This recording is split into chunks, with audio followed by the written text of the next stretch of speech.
this is one of my favorite topics that I like to speak about and I like to have discussion about because in particular, the events of what we've all been through the last number of years has made it particularly relevant. And I think each one of us probably has a story to share about how the last 2 years has been. And so, I felt like the place to start was to figure out, and maybe this is just, kind of about life a little bit, is I think the place to start when we talk about a legal health checkup for entrepreneurs is to know who you are. I mean, it sounds like a funny thing to say, to think about. Do we know who we are? I mean, I think we all can relate to seeing someone maybe on the dance floor who perhaps doesn't know who they are, and that really stands out. And so legally speaking, I think it is important to figure out who you are. And that means knowing what you know, and also equally important, what you don't know. I think it was like the Dalai Lama who said, the key to learning and all of his wisdom was starting to have an awareness of what he didn't know. And I think that's something important to bring to this conversation, an awareness of what we don't know. And again, part of this experience in the pandemic is realizing, I think, at least for me, that I can't do it by myself. I need the support of others. And this is also true when it comes to entrepreneurs.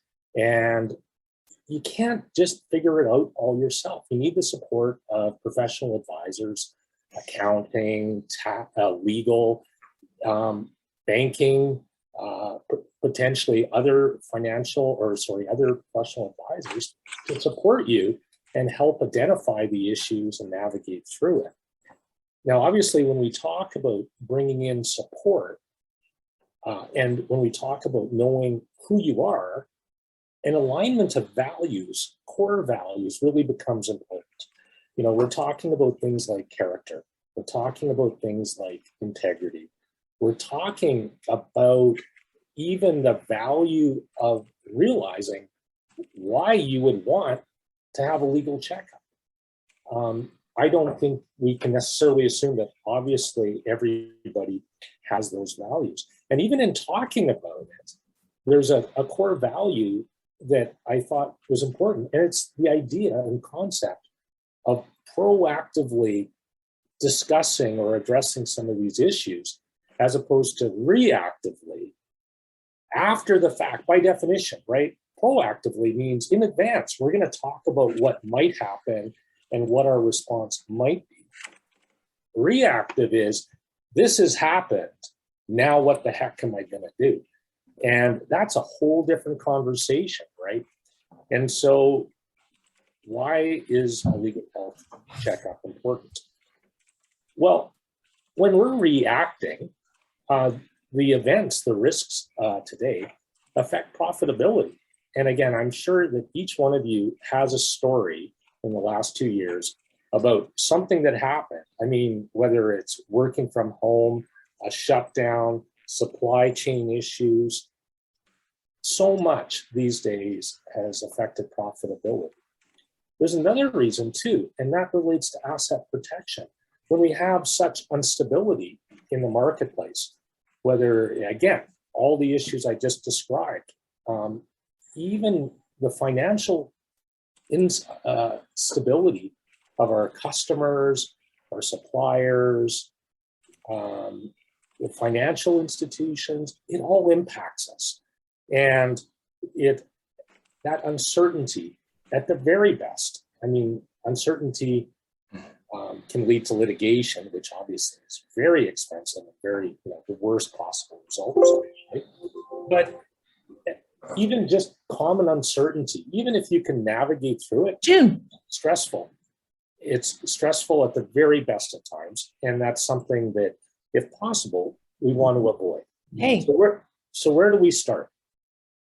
Where we start typically is on in my world, a review of the legal foundation and structure.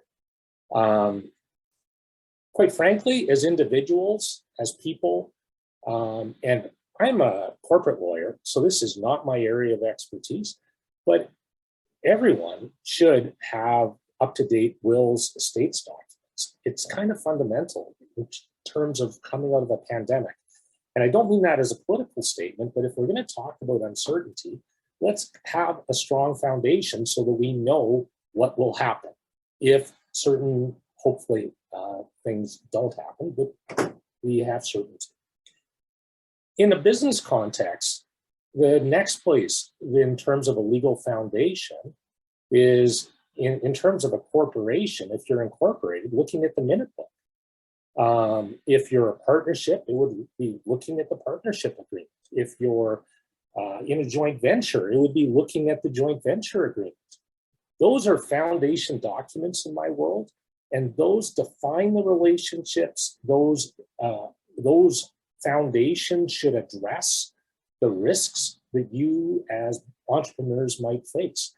And to the extent that there's uncertainty, to the extent that it's not clear or not addressed, well, there's a natural opportunity to proactively talk about some of those things. David has heard me say many times that so often when I start to act for a client, I always ask, and I'm sure a number of you on this call will relate to this, I always ask to see the minute book. And that to me is obviously the place to start. And so often when I look at the minute books, the clients often are not clear, or they believe, well, I own all the shares. Well, do you? Or actually, are some of the shares owned by a spouse, children, ex-spouse, deceased partner? I've seen it all, and those minute books need to reflect reality.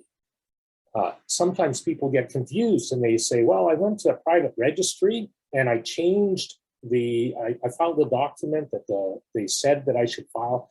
So I've changed, so I've taken care of it.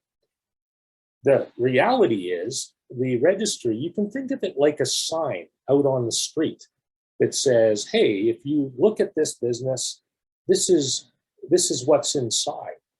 But it actually doesn't, what's at the registry doesn't determine reality. What's in the minute book and the actual documents that are signed, that actually dictates reality. When we look at corporate structure, when we look at partnership agreements, when we look at structure, right away too, there's an opportunity to talk about tax efficiency. And as mentioned in the introduction, I'm part of the tax group at Field. And that group, what we do is we look at tax efficiency. It's hard enough to make $1. So when you make $1, are you informed about how much tax is applicable to that? And that profit, once you've paid your expenses, is in a corporate structure. How much, what is the cost of moving that wealth, those dollars, from a corporate structure into your personal hands, into your jeans, into your personal bank account? And to be clear, there are a number of ways of doing it, and there are some better ways and worse ways, depending on your circumstances. And so having that conversation with your professional advisors, with your accountants, with people like KWB really helps, because now you have knowledge. Now we can address these things before the fact and plan for it. A lot of the tax rates right now are going up, and dividend taxes on dividends. And so there's a lot of upward pressure, and the governments on all levels have spent a lot of money with respect to what we've gone through. And so there's going to be increasing pressure that way.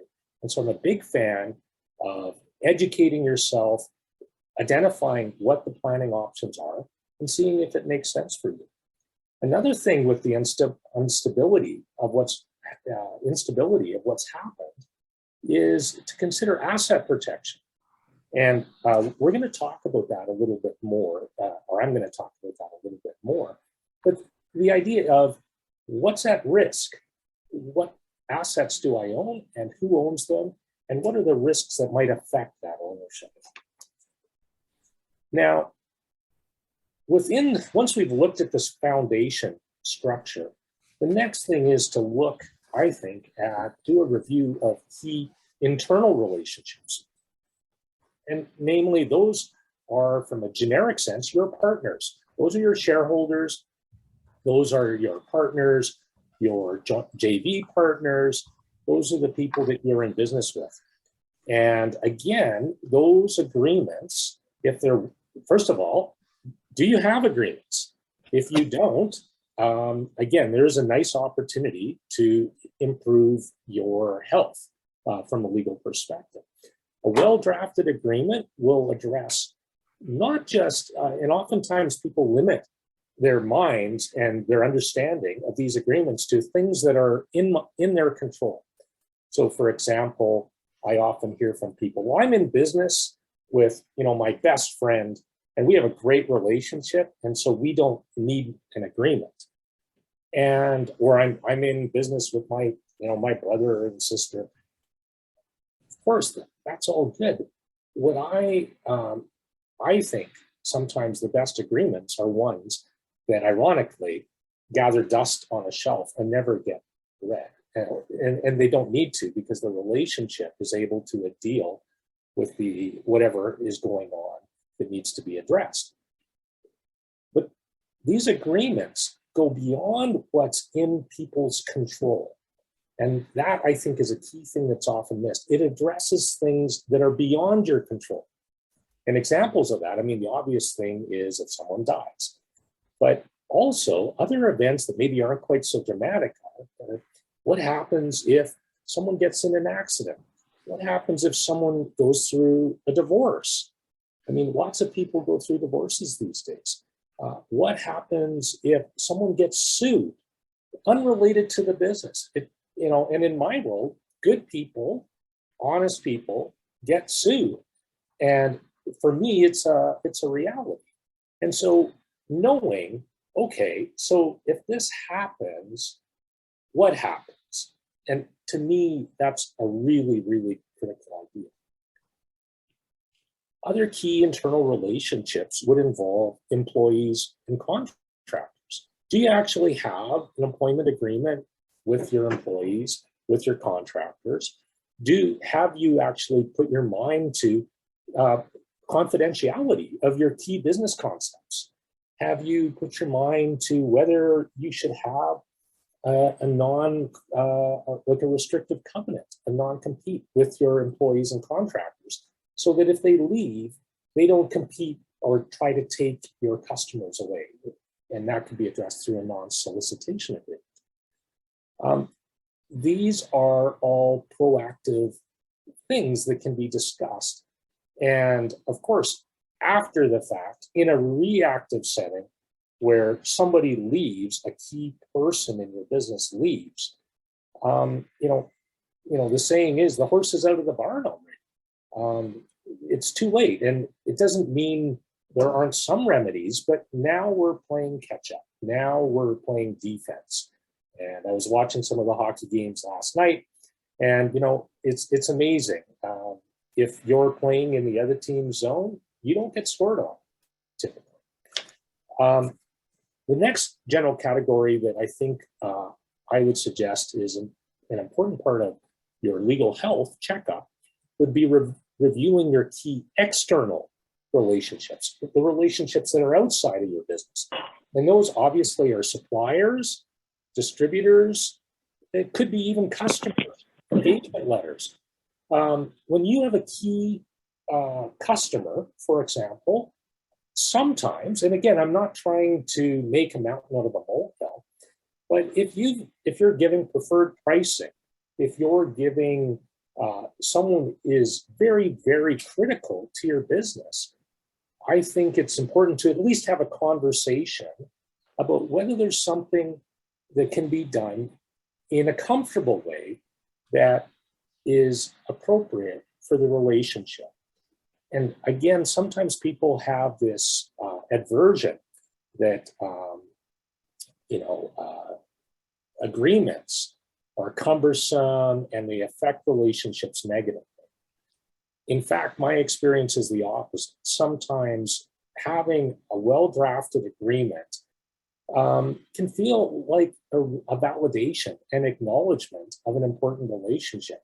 And that certainty gives people confidence about how to face everything else in the world. So I've seen it time and time again with all the uncertainty that's been going on in the economy and around the world.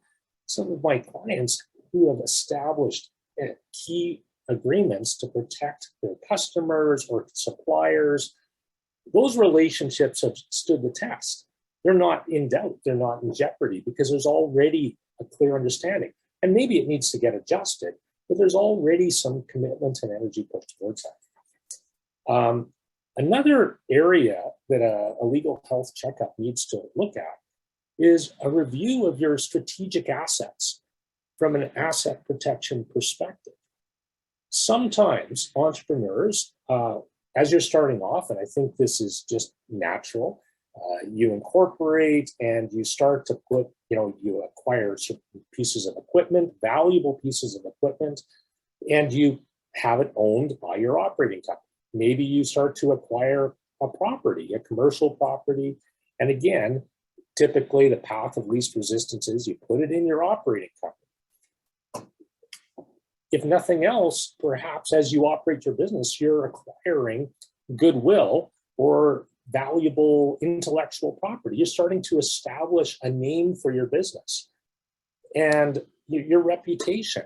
My grandfather always said, your reputation is the hardest thing that you have to earn day by day, but it's the easiest thing to lose in just 1 minute. And so putting your mind to whether something should be done or could be done that would protect these strategic assets. And when it comes to your name or some valuable process that you alone have, again, we've got an intellectual property department. There's ways of protecting it that secure those assets. Similarly, we can have a conversation about whether those assets should be held by your operating company or whether we should put them into a holding company, whether there maybe a trust is involved. There are some options. And the idea is to engage in a conversation to figure out whether any of those things make any sense for you. Certainly, in terms of a checkup, we don't want to do anything that doesn't make any sense. We just want to look at things proactively before there's an issue. And again, if we're able to protect some of these strategic assets, if something goes wrong, then they're already protected. And so our ability and your ability to earn income is preserved, which means you're able to survive. And maybe it's not quite as good as it was, but you're surviving and you're still functioning and doing all the things that you want to do. The last thing that I also, and I mentioned it earlier on, it's important from my perspective that you know that you're not in it by yourself. I think it's important to surround yourself with a professional team and build those kind of relationships so that you can have these kind of conversations. If you're in a relationship with lawyers, accountants, professional, where it's more on a transaction basis, there's nothing wrong with that. But to be clear, you need to be aware of the limits of that relationship. I find in my experience, sometimes people will say, well, I just want to hire you for a single transaction. I just want to hire you to incorporate me. I don't want you to do anything else. And typically now I'll pass on that work because I think there are lots of professional advisors that are comfortable just doing work on a transaction alone basis. My approach and our approach here is more holistic. I think in order to really review your and provide really quality advice, we need to see the whole picture if at all possible. And we want to get to know you, your values, your approach to risk, your tolerance for risk, the things that are important to you, your goals, objectives, all of those things factor in to providing like a realistic, proactive review and evaluation of where you're at. There's no, people sometimes say, well, what's the solution? Just, and I relate. I always want things to be simple. When I go to get my car fixed, or when I go to get my tax return done at David's office, or I go anywhere, I just want, please just give me a simple one answer. That's all I need.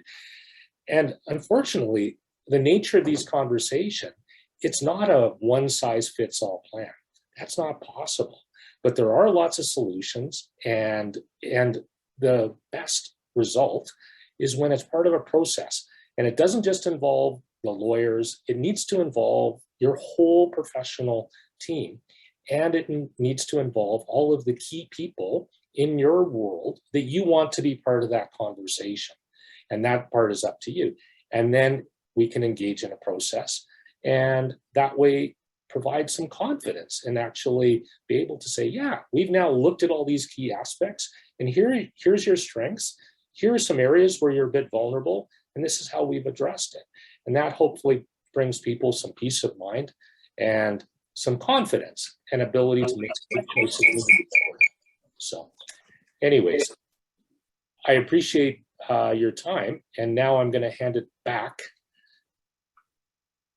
to let you hear about the financial checkup.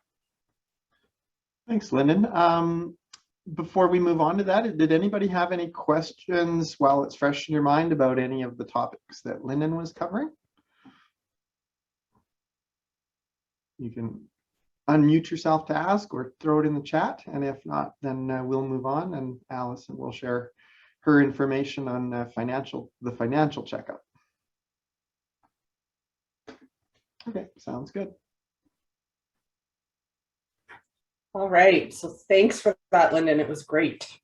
I definitely echo your thoughts on how we've all been through a lot the last couple of years, for sure. And we're kind of at that point now, hopefully, maybe, where we can stop and take a breath and start to think about being proactive again rather than reactive. It's a really important concept for business owners and pretty much everyone, I think.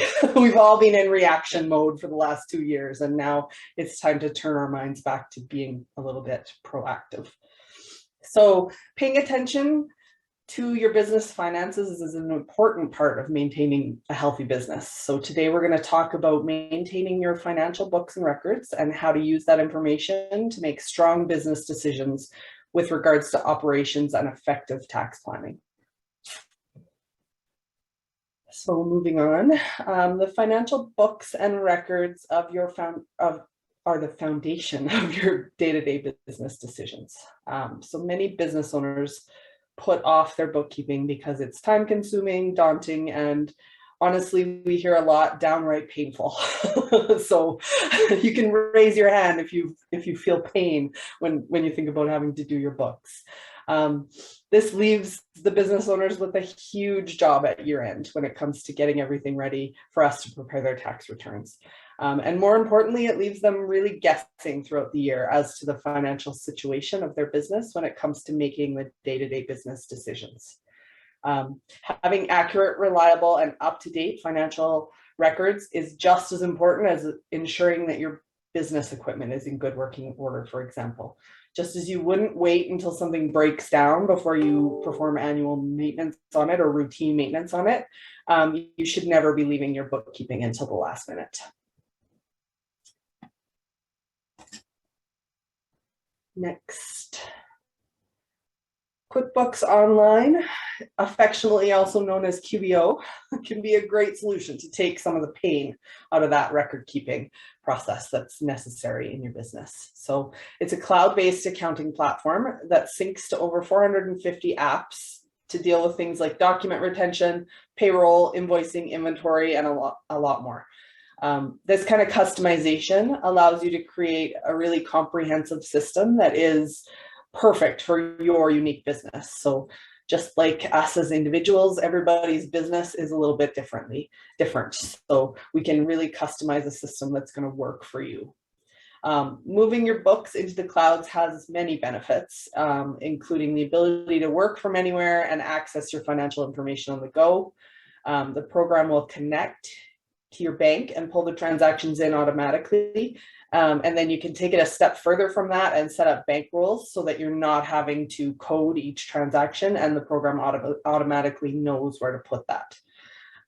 Security is built into the platform, and it takes the need for those routine manual backups of data right off of your list. No longer necessary.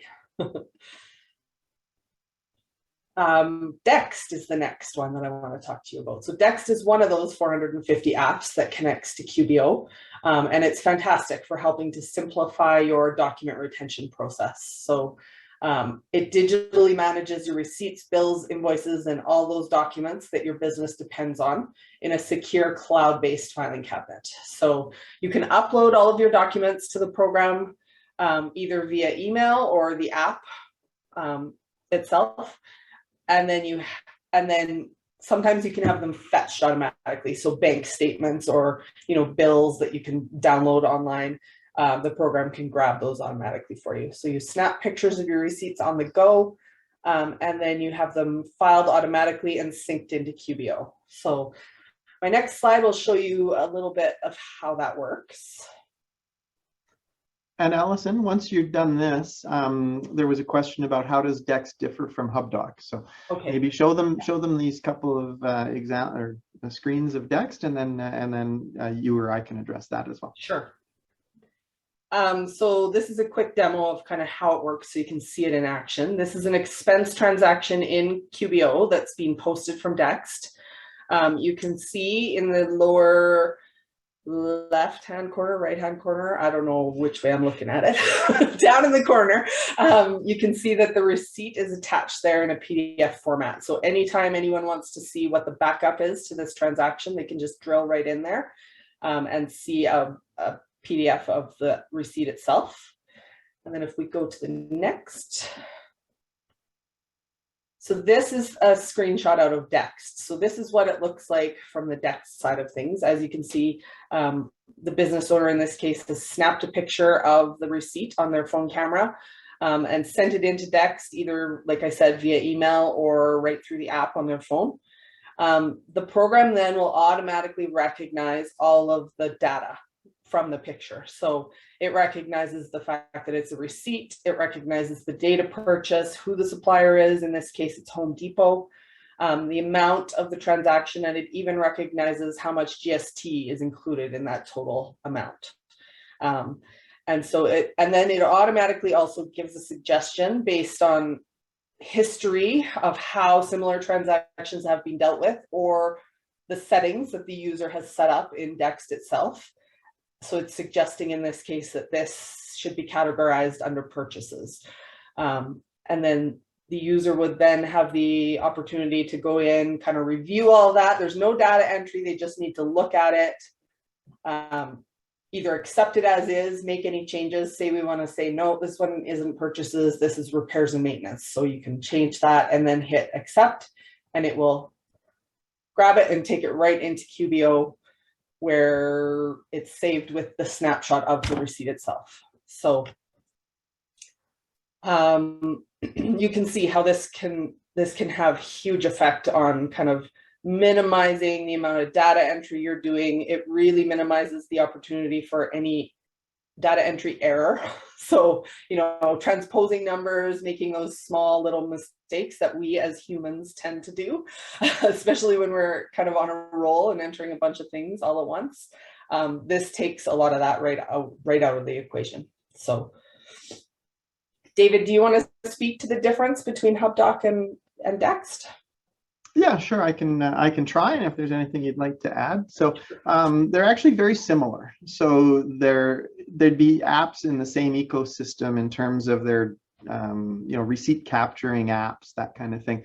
The 2 or 3 biggest things I've heard is that, number one, I believe HubDoc only allows 1 receipt at a time. And so if you've got, many times we have multiple receipts. You've got your restaurant, for example, where you get the receipt that shows your details, and then you get a second receipt that shows your final Visa charge. That's easily done in Dext. I use Dext myself. You can pick multiple receipt option, and then you take a picture of both receipts at the same time. I don't believe HubDoc does that as slick. You just have to do them separate. So a little bit there. And from what I've understood, HubDoc is not as much under development anymore as Dext is. Dext continues to improve, continues to enhance, where HubDoc's been a bit more. They had a great product. We actually used HubDoc initially at first for a few of our clients, and then we switched over to Dext about a couple months into it, and go with Dext now. But they're very similar. So we do still have a few clients on HubDoc.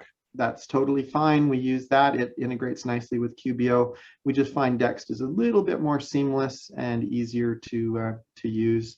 It's got great options for adding customizable comments as well after you take the picture of it, that load up into QBO. So just a really good program. I would agree with that. I've used both programs myself, and they are very, very similar. So don't feel like if you're using HubDoc that you're missing out on much. I just find that Dext overall is a little bit more user friendly and intuitive. So.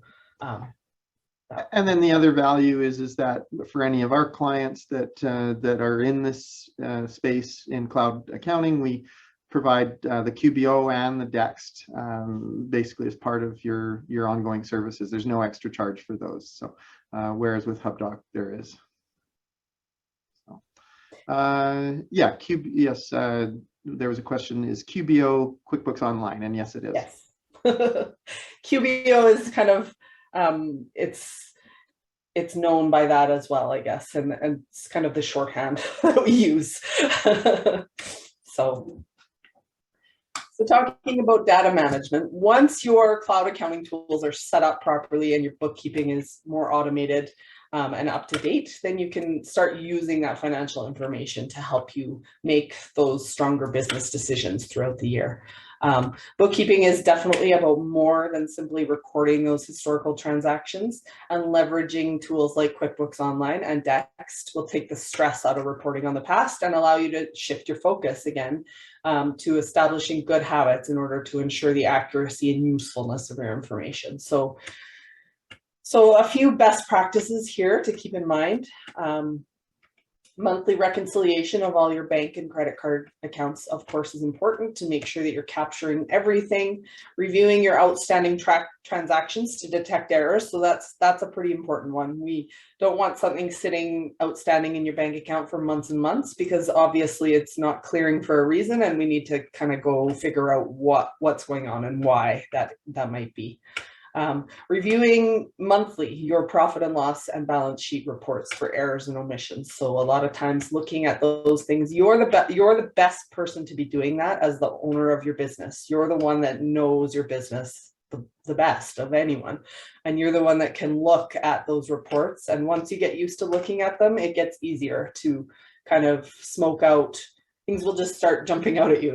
You'll be like, what's that doing there? I don't know why that's there. We got to go look at that. So that's a really important step. And then looking at things like accounts receivable and accounts payable listings periodically, just to keep your eye on that cash flow. Make sure that you're collecting things in a timely manner and that you're paying things at the right time. Maybe not right away when the bill comes in the door, but by the time it's due. Usually is generally a good rule. So moving on to reporting. With these foundations in place, you'll now be able to use that financial information in order to make more confident business decisions, which is the ultimate goal. Reviewing your financial reporting regularly will keep your finger on the pulse of your business, allowing you to make fully informed decisions about the future trajectory of your business. Moving on to the next one, we recommend that you review, like I said, these reports at least monthly. Doing that will help you spot trends and notice any data anomalies. So this is a good example here. We didn't fit the whole P&L statement, but this is kind of a section of a profit and loss statement. And we can see on this report, telephone and internet has jumped quite dramatically from one month to the next. So that would lead me to question, you know, have we paid something twice by accident maybe? Is something posted into the wrong account, that kind of thing. Also, rent has kind of doubled from one month to the next. So again, did we pay our rent twice by accident? Did we prepay next month's rent? What's going on there? So those are the kind of things you should be looking for on those reports.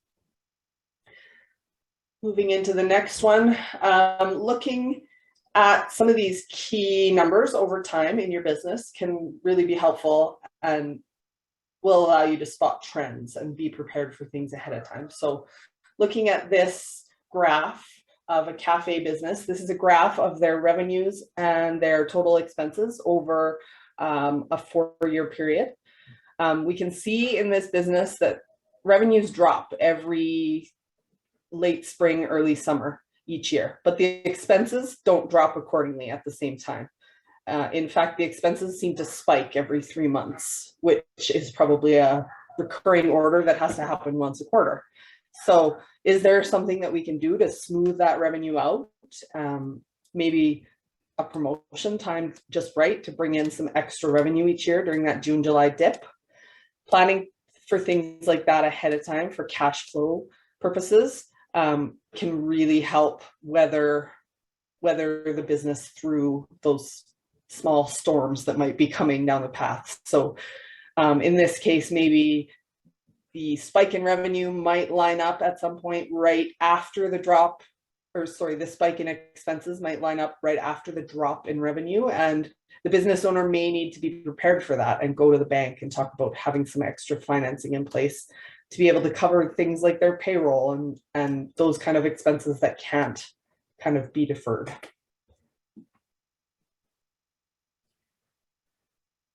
Forecasting is another thing that we can get into once we have a good foundation of accurate books and records in place. So accurate historical information can be used to look forward in order to run different scenario analysis and give you a bit of a crystal ball in order to look into and try and base some of your business decisions on. So this cafe is planning on implementing some changes coming up in the new year.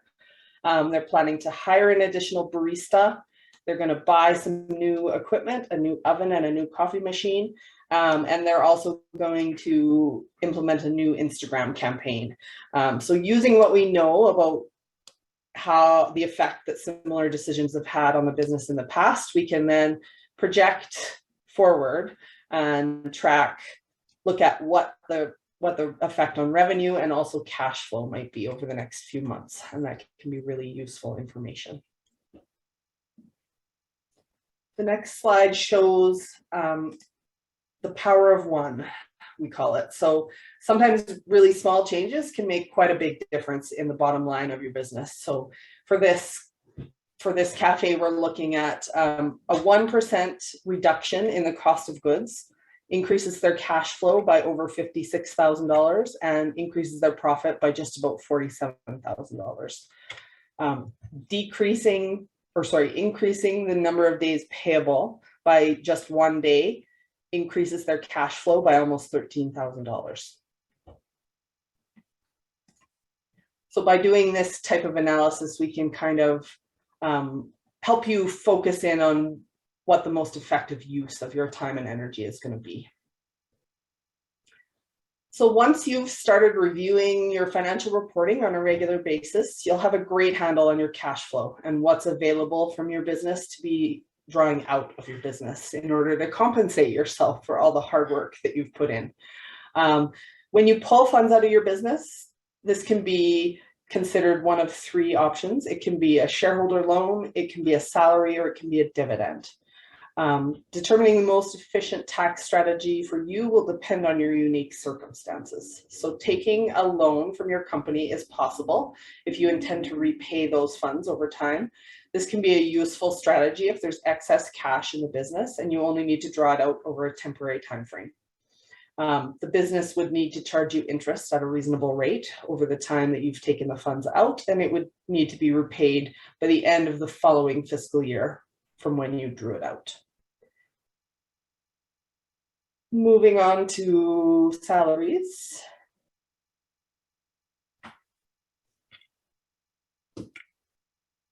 If you can jump ahead to the next slide, Samantha. Actually, I think 2 slides maybe. This is the last, there isn't an additional slide for that. So I think your speaking notes are just to that one, yeah. Sorry. So salaries are a tax deduction to the company and are considered to be income in your personal hands. The company will need to withhold and remit payroll taxes on any salary paid to you, making this the most cumbersome option, administratively at least.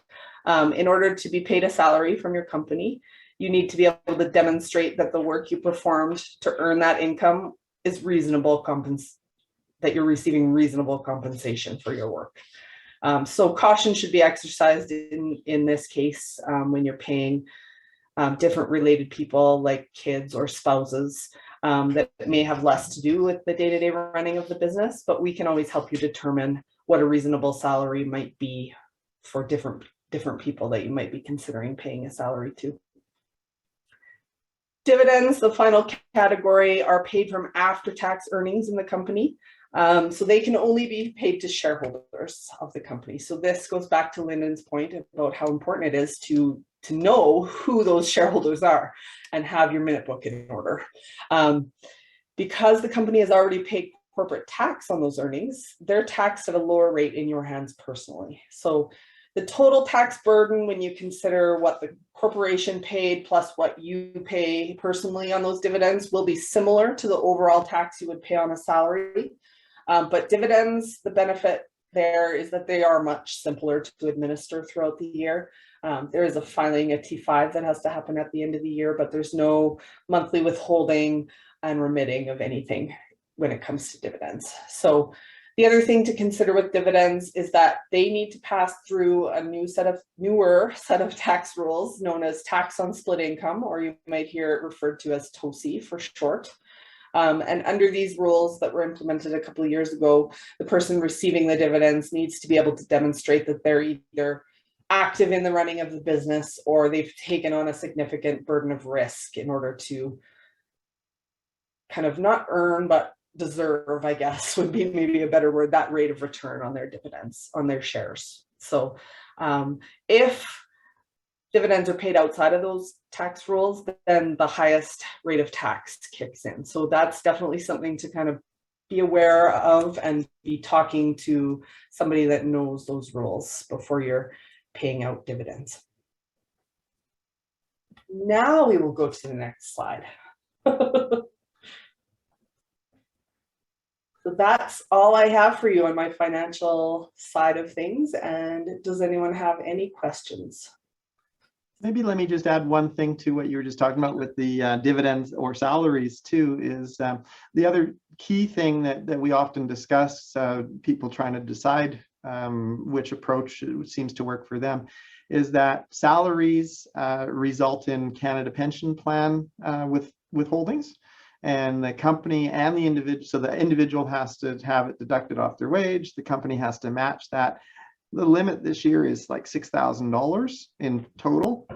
CPP is not something that has to be withheld on dividends. So, you know, the rules around CPP, and you're getting your CPP benefits when you're 60 or 65, there are a number of years that you don't have to receive or don't have to pay into the CPP plan and still get maximum benefits. So it can be a great planning point to avoid that $6,000 a year for a number of years perhaps, and not affect your CPP benefits. Or even if it does, maybe it's well worth it. It's often a conversation that we have with people as to which choice they make. Great point. And any other questions? You could even go back and ask Lyndon a question at this point if you wanted to. Even. He's still here and he's not asleep. So It's not, of course not. I was paying attention, taking notes during Alison's presentation.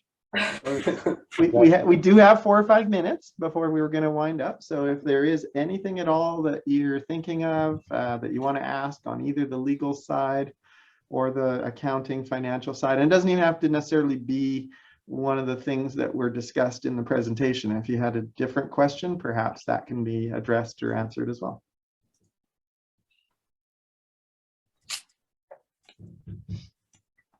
And if nobody answers anything soon, then Lyndon's going to sing for us. Oh my God. Oh. Please say We're that. back to, Please post questions. remember, it goes back to knowing who you are. And I'm an opera singer, and so That's I'm not true. going to be that guy. That's true. Yeah. Well, it must be we've answered all the questions. That got Deborah's attention at least. So there is a question. So for small business, is it worth it to use Dexter, HubDoc, and why not just QBO? That's a good question. I would say that that it is definitely worth it. It doesn't, and I guess it depends on what you mean by worth it. The nice thing is that if you're with us, it doesn't cost anything extra to have Dext. So financially, there's no cost. Time-wise, it will actually, I think, save time compared to dealing with the manual receipts. And one of the huge benefits, and I'm not sure, I don't think like Alison specifically said, it might have been implied, is that because you've got your PDF copy of all your receipts, we're constantly getting letters from clients that are being sent letters from CRA saying, we want to look at your travel from 3 years ago, or we want to look at your professional fees from 2 years ago, or we want to, because they can go back up to 3 years when they're doing these reviews. And, you know, they're not an audit, they're called a review. It's kind of like a mini audit. Well, digging back into your records from 3 years ago, trying to find out where that box was and all of that, and maybe the receipts have faded, maybe they haven't, can be really difficult and annoying. Whereas if it was done in Dex and QBO, you've got PDF copies of everything. And it's really easy to just pull them up and print, because you usually have to provide the top 10 expenses in a certain category or the top 10 invoices in a certain category. And you can do that manually using just QBO. You can be, you know, snapping a picture, and then you'd have to be dragging and dropping onto the transaction in QBO. But that would certainly still be somewhat of a manual process. And I think that Dext or HubDoc would simplify that significantly for you. And a bit of a follow-up question. I don't know the answer to this one, Alison, and I don't know if you do from when you were working on desktop, but does Dext work with the desktop version of QuickBooks? That is a good question. I'm going to guess that it would be a yes, but I'm not 100% sure on that. Yeah, we have very few clients anymore that are working in Sage or QB Desktop or a different program. I'd say 80% or more of our clients are on QBO now.